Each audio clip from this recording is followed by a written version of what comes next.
Hello everybody and welcome back to OPTV Live's Mech Mania Monday. I am Steve and you are watching our fantastic 4 1v1 tournament. We are in the finals, game 2. Turkleton is up by 1, TheKhumi has 0. TheKhumi needs to win this game or else he's eliminated. TheKhumi got map pick and TheKhumi decided on Twin Peaks. Potentially, I'm going to guess one of his more preferred maps. Turkleton decided to choose the left-hand side, and we now are looking at Turkleton once again taking his pumpkin saucer. On the left-hand side in the green, his opponent, TheKhumi. TheKhumi, just because of the bomber, you can't do any pre-neutral damage. That's the one big drawback with bombers, that just you cannot do pre-game countdown damage against those neutrals. And there we go, Turkleton up, and TheKhumi wasting no time at all, knows that Turkleton's going to be going down there, flies in there with his bomber sweeps, but it leaves before he can do any real significant damage at all. Comes back, wants to do more harass, wants to take out something, make it worthwhile, still has not been able to take out those units, but that one tank is smoking bad, flies back to bring down a second tank, push down a well. Very interesting tonight for those of you that are watching is not a single one of our opponents have really decided to take the upper path. Everyone has been focusing on the downward path. A lot of times when you see Twin Peaks, you do see one opponent go down while the other opponent goes up. And they normally don't really meet until like they get close to those individual outposts. Tonight it's been all about the downward path. Nobody's interested in the upward path. Right now, both players still working hard, trying to neutralize out these outposts, get in there. Turkleton runs out of energy, needs to go back to do some recharge. But definitely is ahead of TheKhumi as far as outpost neutralization goes.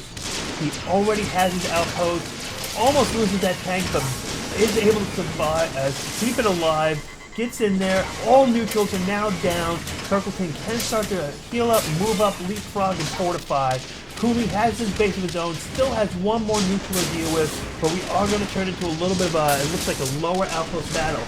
Turkleton, already knowing that that's going to happen, is already deploying the artillery even before it's before the full-fledged war and cemented happens, thereby putting pressure on TheKhumi even before TheKhumi can get started. But TheKhumi this time is not going to wait to get that jammer out. He gets that jammer out right away, and now he's shooting folks to see if you've ever wondered if a jammer works or not. Watch the artillery shells as they come in. Okay, that artillery shell did hit, but there was an artillery shell that hit right here. Look at all those artillery shells that are missing. So for those of you that were ever wondering, does the jammers really do something? They do. They do a significant amount. I would say at least 50% of the artillery fire is lost in the process, really giving you an opportunity to potentially heal up and survive. TheKhumi taking so much damage that outpost just doesn't have any real energy that he needs to heal it. Turkleton just wants to take this outpost from him. TheKhumi doing great job of bringing in the creeps, keeping them alive. Oh, look at all that artillery fire that's hitting in. That shell missed, but look at all those splash damage numbers all over the place. And if TheKhumi loses that jammer, it's going to be very bad for him. Turkleton, on the other hand, is not done putting on. He wants to take this outpost, but he doesn't want to take it from the front. He wants to take it from the back. And there we go. That was what he needed. He neutralized the outpost, and while TheKhumi was distracted, he snuck around the corner of the outpost and was able to take out the jammer. And now, folks, without that jammer, as you can see, every artillery shell right on target. Damage after damage after damage, and just all that damage coming in, units blowing up, units being destroyed. That jammer really makes such a difference. And now with the fact that over here, since Turkleton has his jammer up and TheKhumi does not, most likely TheKhumi is not going to win out on this artillery war unless he gets the jammer back up. And Turkleton's making it so hard for him to even realize that he doesn't have a jammer up with all the pressure that he's putting on this outpost, that TheKhumi is literally losing from both ends at the same time. TheKhumi manages to re-secure that outpost, but it just may not be enough. Look at all these units out from Turkleton. Most of them are still in great shape. I really don't see any significant smoke anywhere. That jammer did its job, kept the units alive. The artillery did their job, softened up the defenses, and Turkleton says now is the time to move. And oh, with the roller going down, that just leaves everything else wide open. There's really not anything that TheKhumi has here other than just artillery. That's going to leave Turkleton completely open to just decimate everything that TheKhumi has here. TheKhumi goes down to his Seeker at just the most inopportune time, and Turkleton is just coming through and mopping up, and he's going to fully secure this outpost. And now, since there's no actual damaging units out on the field, Turkleton is just letting his own mortars do the damage. Nope, he decides to come back in, do a little bit more damage to himself.